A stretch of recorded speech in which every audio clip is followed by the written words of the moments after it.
Let's get started. Welcome to the last session, I think, for today's workshop. And so the topic for today is driving product success through experimentation. So this will be a combination of a talk, and then we'll also do a hands-on workshop in the middle, okay? So what we will cover today are these three areas. One, we want to see how experimentation can potentially be a new way of building products, okay? Second is, in the middle, we will do a workshop. So how can we get started with this whole experimentation topic? And then lastly, we'll wrap up, we'll review some of the workshop results, and then we'll try to identify which experiments matter most. How do we know which experiments matter most, okay? So the key takeaway that I hope that you can get by the end of this 1 hour or so is we want to view product management in a more outcome-led, hypothesis-driven way. So basically, we want to see how potentially we can build with intention, right? By framing potential features as experiments. So this is probably not the workshop for you to understand how can we build more statistically rigorous experiments. How can we know whether this the experiment that we run is, for example, statistically significant, randomized? Those are not the topics that we will cover. Instead, what we will be covering will be how do we relate these experiments into a more, I would say, outcome-driven product management process, okay? So just to introduce myself, so my name is Scott. I'm the senior lecturer from the Digital Products and Platforms practice. And then together with me, later on, she will be facilitating the workshop as well, Fel. She's the principal lecturer and consultant from Digital Product and Platform practice as well. Do you want to say a few words, Fel? Okay, so just a brief background of myself. My background has been in product management for the last 10 years or so. I've worked in a combination of multinationals as well as startups. So one of the startups that I worked on was actually a crypto startup. So I was quite interested in what Vincent was sharing earlier about crypto and the metaverse. Yeah, so let's go on with the presentation. A lot of you guys here are product builders interested in product management. We want to understand how we can drive something from an idea to delivery, to launch, right? So our goal as product builders ultimately is to deliver value for clients and stakeholders. I think this is a very clear outcome, right? But what is value? How do we define what value is? This is where opinions start to differ. So I like to introduce, in my classes as well, these ideas in terms of memes, right? So you can see here that the way value is traditionally defined in organizations is listing all the features, prioritizing, and then finally they just throw away everything and build what upper management tells them. I'm sure this is quite a relatable scenario to many of you guys here. Or it's also a case where you have a lot of people, stakeholders coming at you and saying, this is what I have to build. You should build a quick pay. No, you should build a bookmark. No, you should build a QR code. And then you have this horde of people running after you and say, you have to build my feature next. And it's so hard to know which one is valuable. It's whoever says, maybe whoever has the loudest voice in the room will say, that feature is the most valuable. That's what we have to build, right? What that leads to is what we call feature creep, bloated products, right? It happens that you just get into this room and you have these decision makers that say, let's see how many more features we can cram in. You can see that this already has so many buttons, but we still want to keep cramming in more and more features, right? So the idea here is that our assumptions on what is valuable can be very misleading. It can lead us down into bloated products nobody wants. I think this illustration is a good way to visualize that, right? So what we expect is that every feature that we build, that we launch, we think it's valuable and good. In reality, when we launch it out into the market, this is what happens. Roughly 1/3 of the features that we launch should just be turned off. 1/3 maybe has a neutral impact, but sometimes needs iteration. And then only 1/3 out of the original set of features has the desired impact that we want. What's even worse is that now you have net new things that you have to do as a result of launching these bloated features. Now you have to start maintaining them. Now you have to start monitoring them as well. So the work actually expands from what you expect, because now there's new things that you have to do on features that maybe not even matter. So the problem is that this is how we usually build. Most organizations are still in this mode of building. We build 10 things, and later on we only find out that 3 of them worked. They probably worked in the sense of technically it worked. It passes all the code tests. We are able to, users are able to access them. But it doesn't work in the sense that nobody actually wants to use them, right? It doesn't matter. What we want is to get into a new way of building where we can run 10 experiments instead and only build the 3 that worked, right? So it's a big change in the approach of building. Instead of saying that I assume that all my 10 ideas are good, we just say maybe not all of them are good. Let's see which ones work. Let's see which ones stick and resonate with my users. Okay? So this kind of mindset is already quite pervasive, especially in the large tech companies, right? So you have here the CEO of Microsoft, Satya Nadella, saying, instead of saying, I have an idea, what if you said, I have a new hypothesis. Let's go test it, see if it's valid, and then ask how quickly we can validate. If it's not valid, then we move on to the next one. This is the kind of mindset that leads to these world-leading companies like Microsoft dominating their industries. The reason is because they don't take anything at face value. They say, okay, even if I'm the CEO, I cannot dictate what is a good idea. I cannot dictate what is a good feature. I have to test it out in the market, see it as an experiment until we see which one works better, right? So this shift is to think of treating your product changes as hypotheses that you can prove and disprove with experiments. It's a very painful shift because it takes a lot of willpower to change a culture, an organization that may be so fixated on features and transition them into saying, no, let's not treat them as features first. Let's see them as experiments. But this is what leads to what we call outcomes over output. It's not about how much you bring out into the world. It's not about how many features your product has. That doesn't really matter. What matters is whether or not your product is achieving value for the user and value for the company. Okay?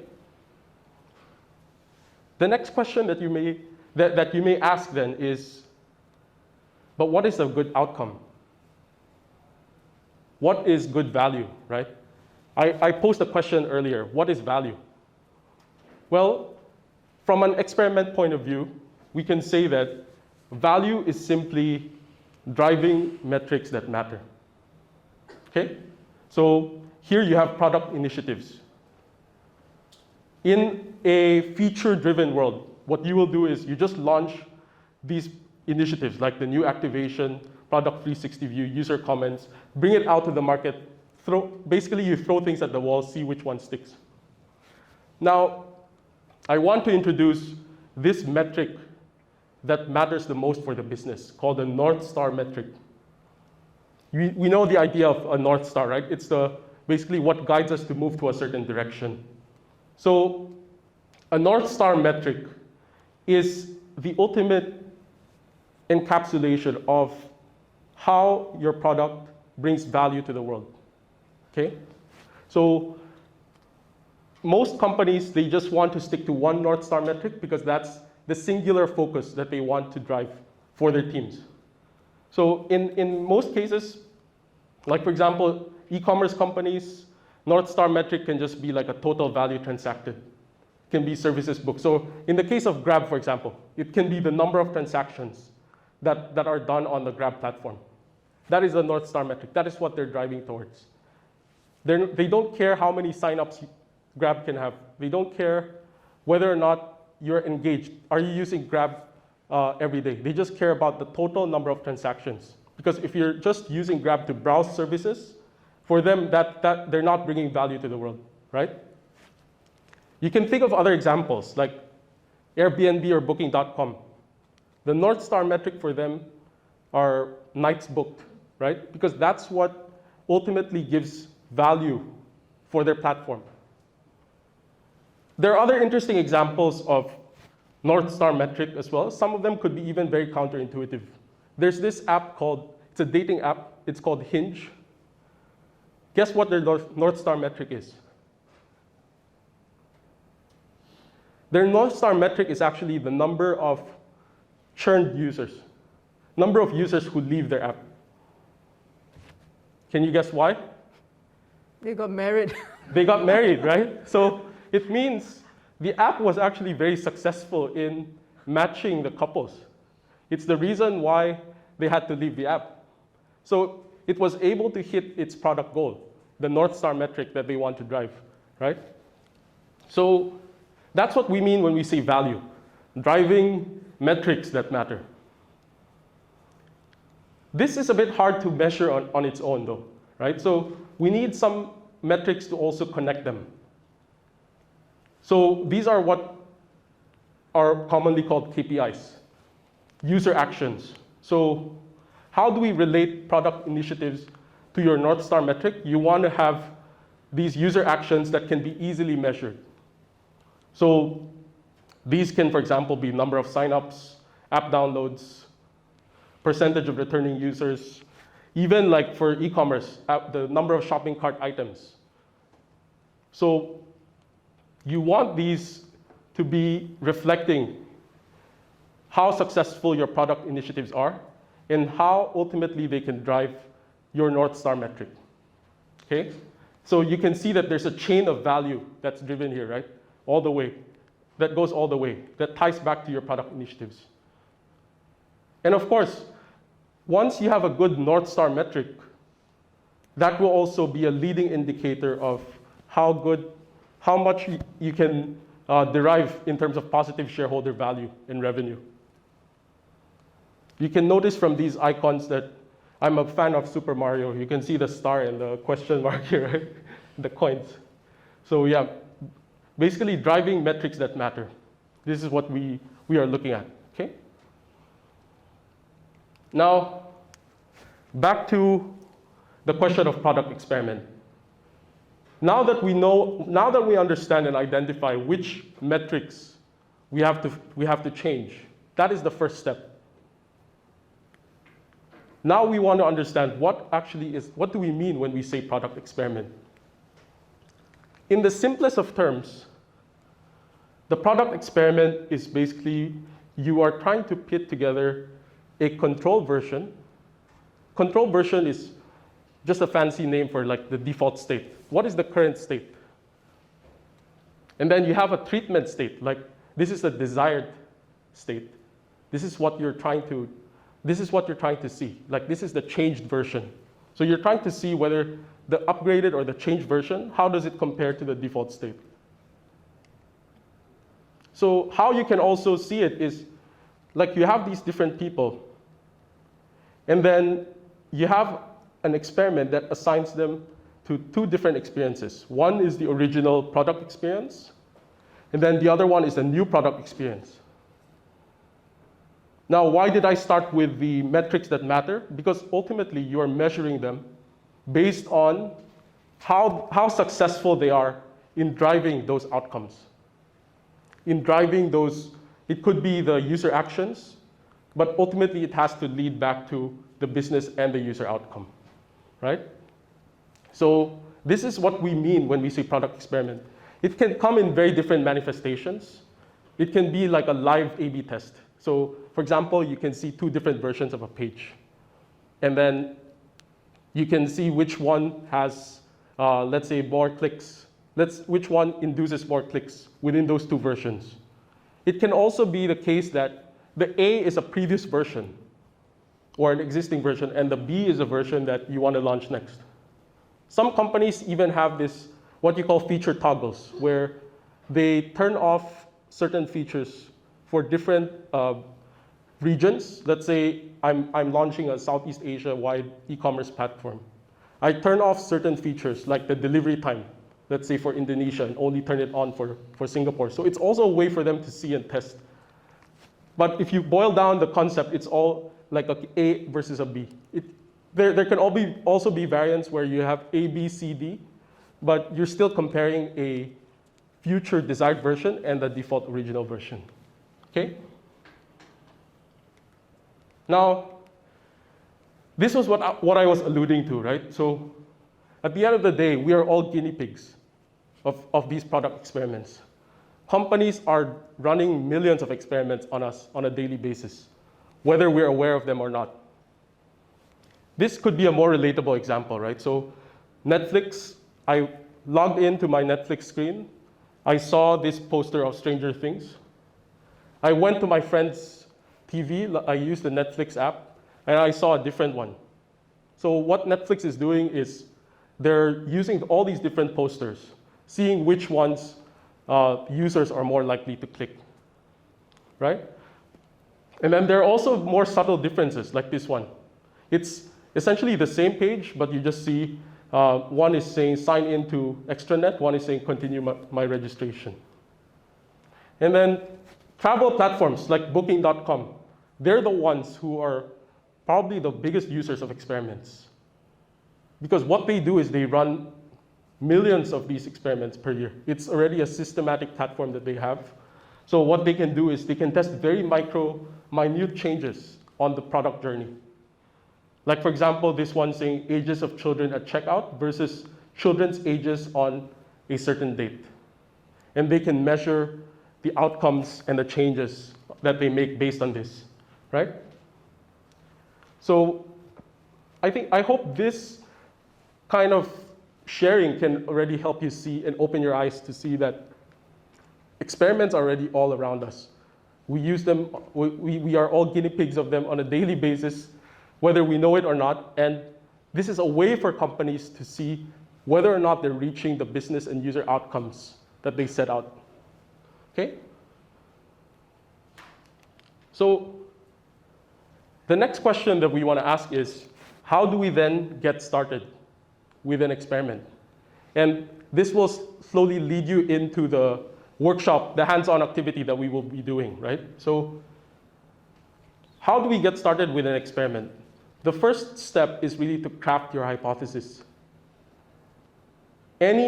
No experiment can succeed without having a proper hypothesis to ground the experiment, right? So the format is very simple. It usually follows this template, right? So we believe that by making a certain product change, that will lead to a certain movement in a meaningful outcome. Remember the North Star metrics and the metrics that matter? This is where it comes in, right? So it should lead to an increase or a positive movement in that meaningful outcome. And this is the most crucial statement in the experiment. You have to say, we are right if there is an improvement in a measurable user action versus the baseline. And we can validate this by the type of experiment, okay? So by having this hypothesis, the whole experiment becomes a system that you can employ, because then you have a consistent template that you can keep following and make sure that you don't forget any of these crucial points, right? The product change, the outcome that you want to drive, the proof, the evidence that it works, and the type of experiment, okay? Let's look at an example. this is probably the simplest example. In fact, it might be a slight oversimplification. This is a very stereotypical A/B test, right? Testing whether the color of the buttons are leading to the outcome that I want. So, page registrations. We believe that this is the product change, right? Changing the register button to blue will lead to what is the outcome that I want to drive? More membership registrations. How do we know we are right? We are right if we see a 2x improvement in the register call to action or the click-through rate versus the baseline. And we can validate this easily by we run an A/B test for the homepage. Okay, so this is just a visual way to illustrate it. You split your user base into half, right? 50% with the red button, 50% the blue. Just measure which has a more effective conversion rate, one versus the other, right? So this is a proper hypothesis because then you check all the boxes. You have these elements that comprise what can lead you to running a successful experiment, okay? So just to wrap up before we start the workshop, why do we experiment? We experiment because we want to avoid feature creep. We don't want to keep cramming a lot of features that may be unused into our products. We want to drive metrics that matter, the North Star metrics. We want to use them to measure the impact of a change. We can even say that new features may actually hurt your KPIs. So you don't want to just keep launching features blindly. And of course, we don't have all the answers. Our assumptions can be misleading. And it's a very common scenario when I used to work with my other product teams in the past, that there are differing or polarized opinions within the team and even across different stakeholders. Who makes the final decision? Is it what we call the hippo, right? Is it the highest paid person in the room, right? That's what usually happens, unfortunately. But what we want to make sure is that we have a more quantitative and scientific understanding of why a product change matters and what kind of outcomes they drive, okay? So now it's time for a workshop. I don't want to keep talking. I want this to be a very interactive session. So I'll pass it to Fel to introduce the workshop to you guys. Okay, guys, I'm aware of the time. It's about 4:45. So this workshop itself will take about 15 minutes. Yeah, so I just need to check with you all whether you're okay to stay beyond 5, or do you all need to kind of run off exactly at 5? Can stay? Okay, so let's begin. So for this particular workshop, we need to group us together. Yeah, it's a lot easier when we do it in groups. So can I just suggest if you have a group of 3 to 4 people, that would be great. Yeah, so form into, would you like to join one of them? Yeah, so join together, right? So what we're going to do is, we have a small case here. So this case, basically, you put yourself in the shoes of a product manager, and you are a product manager for an apparel e-commerce company, right, platform. So what happened is that you realize actually there are a lot of people coming to your platform, right, in your shop itself. Historically, it's very high, but the total sales or the gross merchandise value is pretty flat. So it hasn't really grown very much, despite the fact a lot of people come to your site to take a look at all your apparel inside there. So what we need to do now is we need to review. So we have a couple of items, right? Functions, features in our product backlog, right? And what we want to do is we want to review this backlog based on the purchase page and see, right, which of these items that we have listed here as part of our backlog do we think would help us to drive our business. So remember, it said your business goals, right, your North Star metrics. So this is what we want to try to do. So for example, right, delivery time estimation, which takes you 1 week to get your item, right? So this is an example of a delivery time estimation.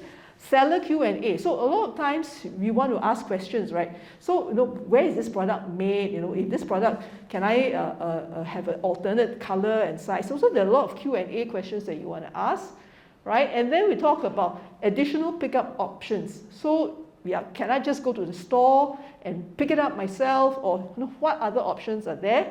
And the 360-degree view. So 360-degree view is, can I turn it around, spin it around, look at all sides of the product. So those are the 4 items. So we limited it, so that it's not too complex.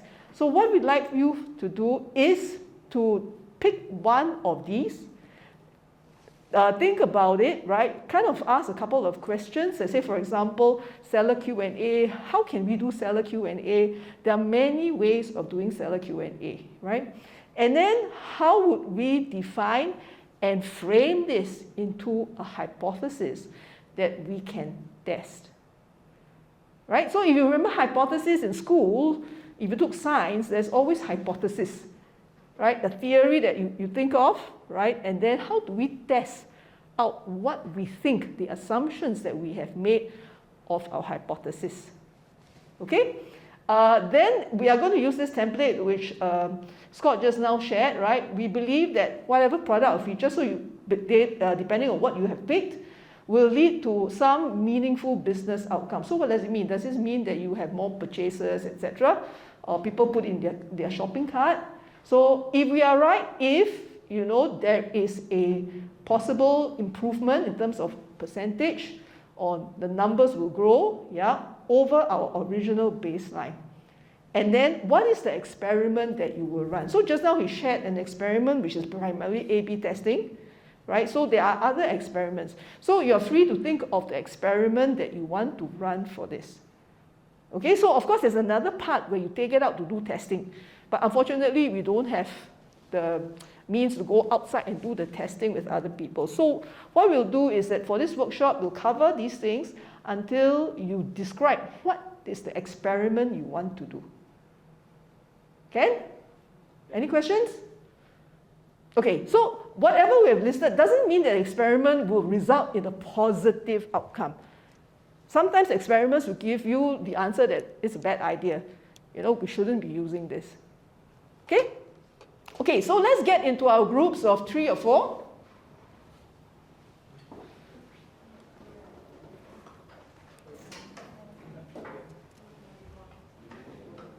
Yes? Can you go back? The ABCD, we are assuming that these today don't exist, right? Yeah. Okay, thank you. Yes. Okay, so how we're going to do it is that you have the whiteboards, a whole string of whiteboards behind. Just grab a space on the whiteboard and then you can use it to write it. We need the format. The template. The template.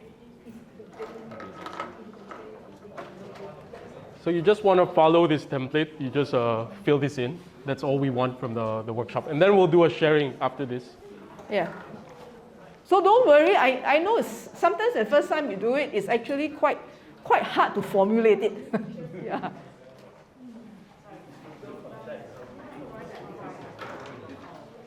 Sorry. Would you like to join them? Oh. Yeah, maybe you can join them. Okay. Thanks.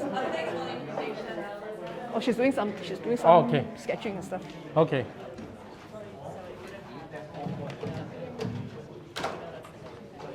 So we'll time this. Yes, can, no problem. Just join them. 4 to a group is fine.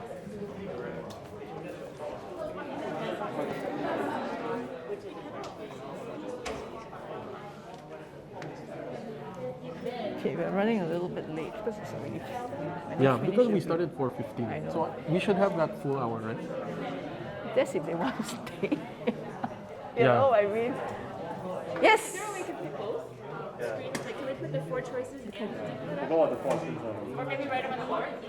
Ah, yes. We can yes. put the 4 choices on the board. Yeah. Let's write them on the board. So this is the template.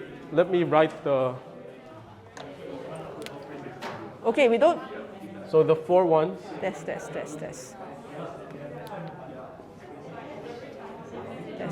Okay, so we're going to write the 4 options. So they are side by side. You can use the template as well as pick the option. So delivery time prompt, seller Q&A, the pickup options, and the product 360 view. So it's like an image, and then you can rotate, and then you can see, yeah.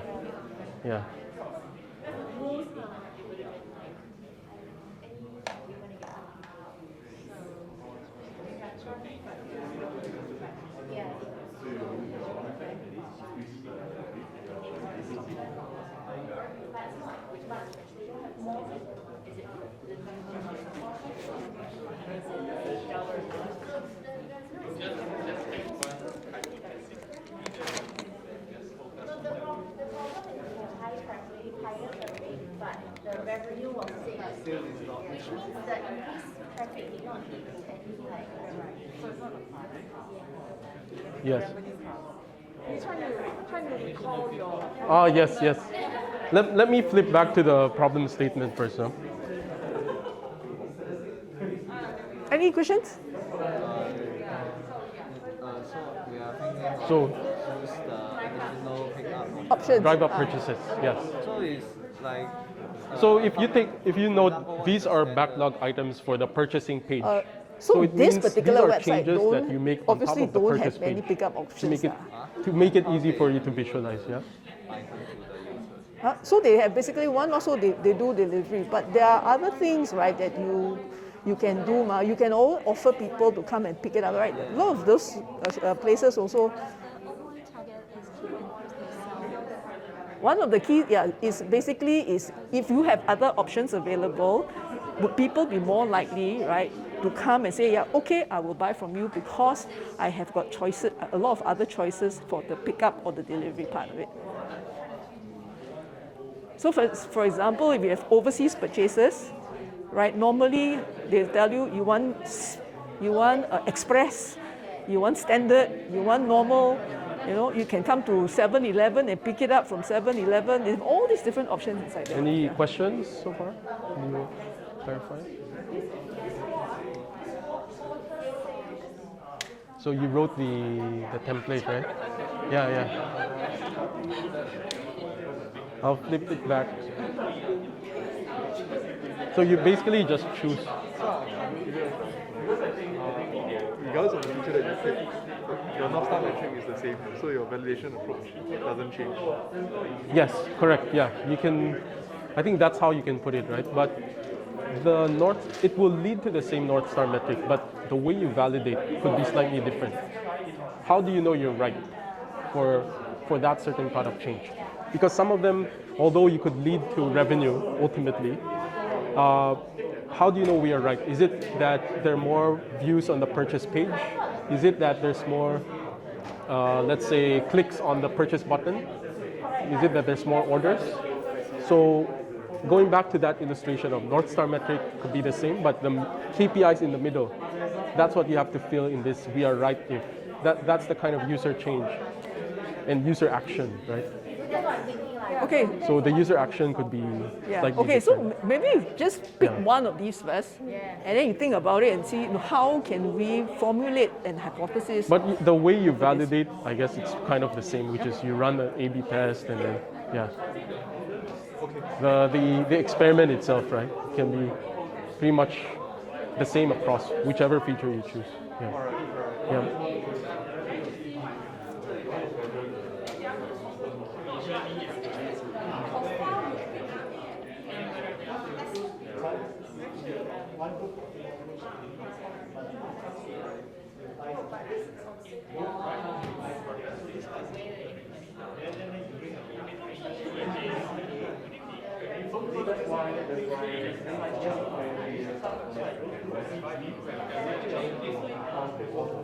then they give the size as medium, then sometimes you just call between everything. Maybe it's easier if you just kind of write a board so everybody can see at the same time. Yeah?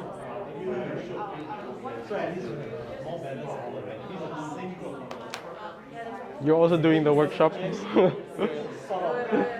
Discussing, okay. Well, here we assume that you just choose one of the features. That will be a different.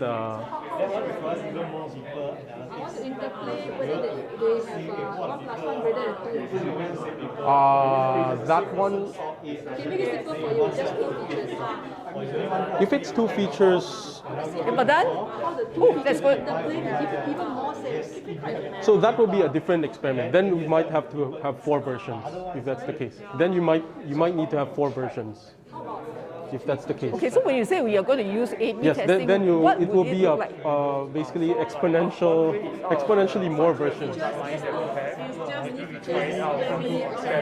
3 features, okay. right? If it's 3 features, it's maybe 9 different Okay, versions. so maybe it's good to have Right? this It's going to be part a nine- little bit nine more different descriptive. versions. So you say Or out eight- of oh, yeah, X yeah, yeah, lines, eight, I'm going to only yeah. choose So 5 it's of the 8 different lines, versions of and the then we will page. do A/B testing based on these 5 lines Yes, that we have. that's the only way you can do it. Top 5 most visited product, and then we see how they get. That's a Yeah. good sort of numerical, sort of quantifiable number that you can put there. Yeah. Yes. Because the whole Yes. thing about this exercise is you want to collect data. So if it's very Yeah. generic and very broad, you can't collect enough information. Yeah, so that's what you want.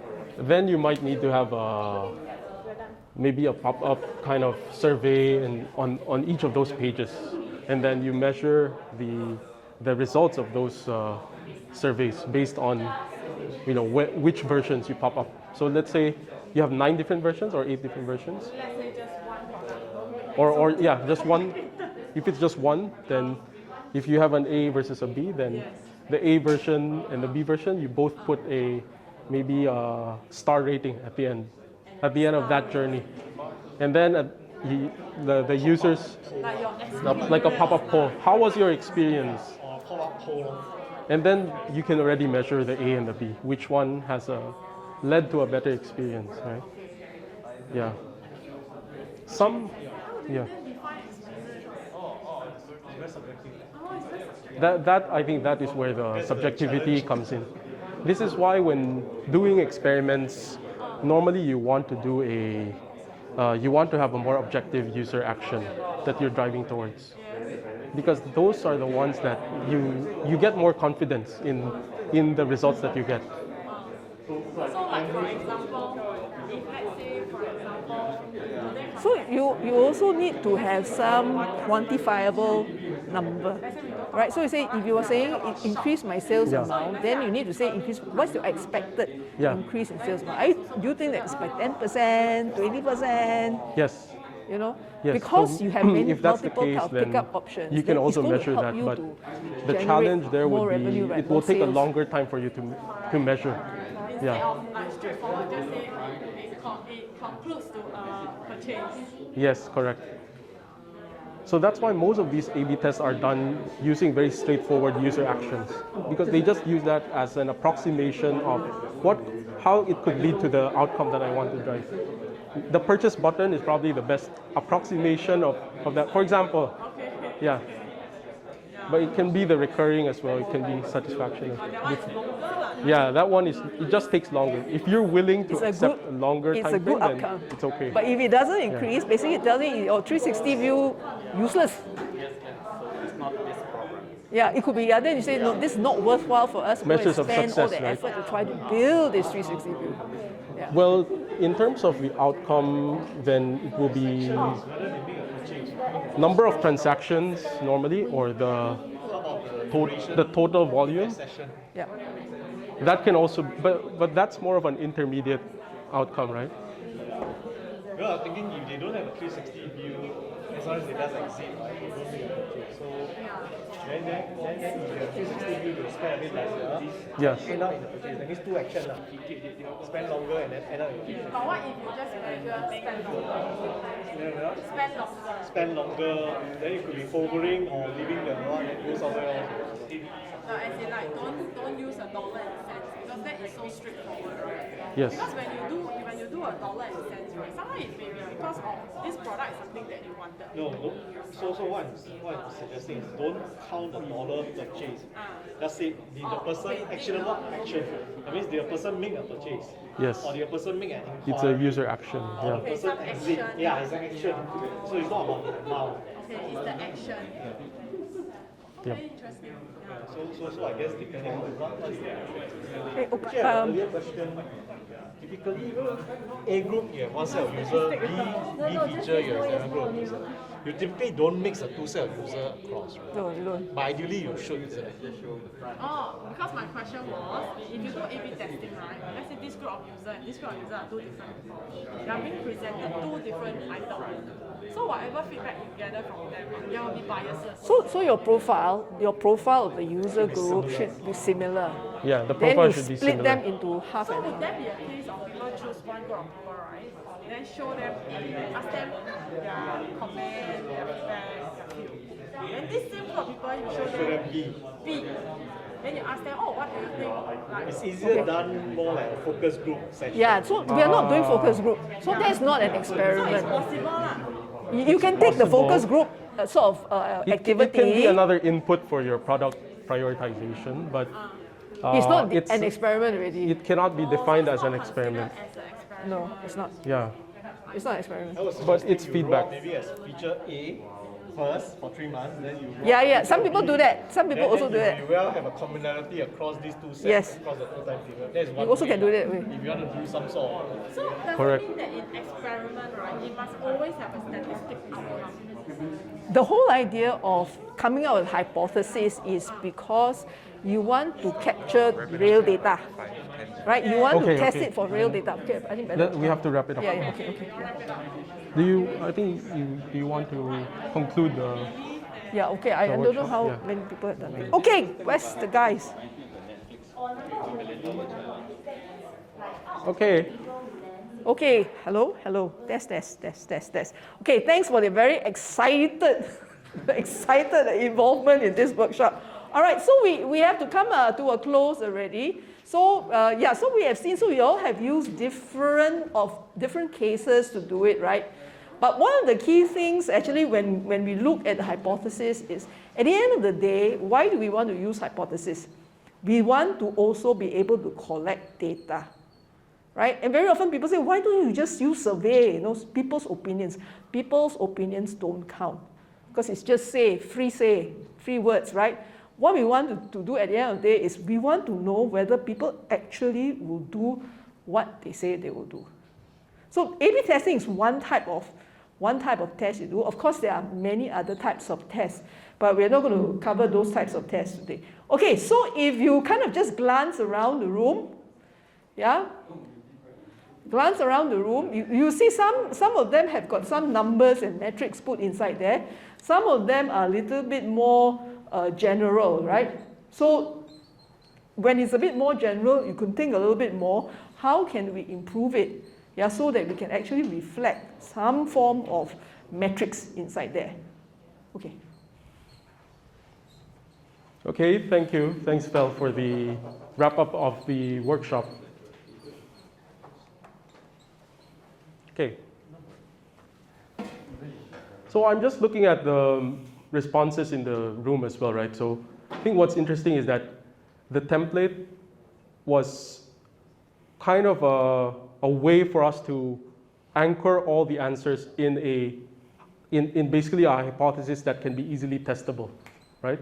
So I just wanted to get some feedback. How did you find the experience when you're going through the workshop itself? What sort of questions were you thinking about?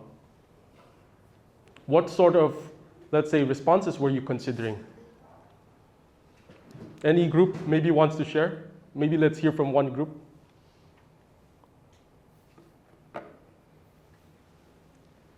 Maybe do you guys want to share something when you were doing the workshop? We test the market or test the customer with this hypothesis. Mm-hmm. Something like maybe whether they choose which one. Okay. Real test. Okay. Okay. So the mindset is really to think about what is this new version, right? And then what is the version that you wanted to test, right? So I think it's one of the takeaways that I think we want to get is how do we then turn this into a series of steps? So once we are able to get this and frame the hypothesis, then what follows? What is next? Remember what we mentioned about the product experimentation steps. The first step is to say, know which metrics matter. And I can see the responses in this room. I think you're able to really capture that quite well. I see, for example, engagement, increase in sales, increase in the number of transactions. So I think these are all great outcomes that we want to drive towards, right? And these are meaningful outcomes. And then the next is we ask questions and we brainstorm. We look at, for example, okay, we say that we have this feature in the backlog, but how exactly are we envisioning this? How do we implement this into the page? And how does that differ from the original version? Okay? And then with that, we're able to then transition into creating that testable hypothesis. And once we do that, then the other steps that follow will be relatively straightforward, right? So you'll then be able to conduct the experiment and then monitor the data.